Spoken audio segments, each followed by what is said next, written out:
Бәріңе сәлем достар, сіздермен бірге Қытай тауарлары каналы.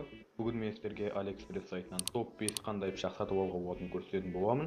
Егер де сіздерге қандай да бір пышақ ұнайтын болса, барлық тауарлардың сілтемелерін видеоның астына қалдырып кетемін. Өздеріңіз тапсырып бере аласыздар. Ал енді видеомызды бастаймыз.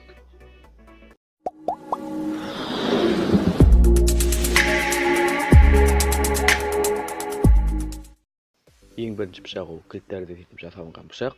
Бұл пышақтың әртүрлі түстері бар. Бұны кілтіңіздің қасына брелок қылып іліп қойсаңыздар да болады. Бағасы да өте арзан. Келесі пышақ ол керамбит пышақ. Бұл пышақты Counter-Strike ойынын ойнайтын адамдар болса, өте жақсы біледі қандай пышақ екен. Бұның әртүрлі түстері бар, сілтемесі төменде.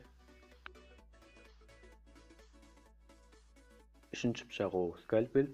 Бұл скальпельді ағашпен жұмыс істеген кезде де тағы да қосымша басқа да жағдайларға да пайдалануға болады. Бұл скальпель басында пышағынан басқа қасында набор мен қосымша пышақтары келеді. Бағасы да өте арзан.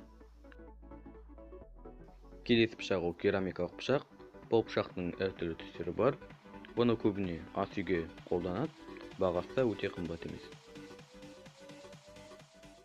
Ең соңғы пышақ ол балисонг. Бұны негізі нож бабочка деп те атайды. Бұл пышақтың екі түсі бар, сары және қара. Бағасы да өте қымбат емес, сілтемесі төменде. Бүгінге осы достар, егер де сіздерге осы видео ұнаған болса, видеоға лайк басып, каналға жазылып, төменге комментарияға осы топтың ішінде қандай пышақ ұнағанын жаза кетіңіздер. Және де келесі видео не туралы болғанын қалайсыздар, мына оң жақ бұрыштағы опросты басып, дауыс бере кетіңіздер. Қайсысы көп дауыс жинайды, мен келесі видеоны сол туралы түсіретін боламын. Бүгінге осы, сау болыңыздар.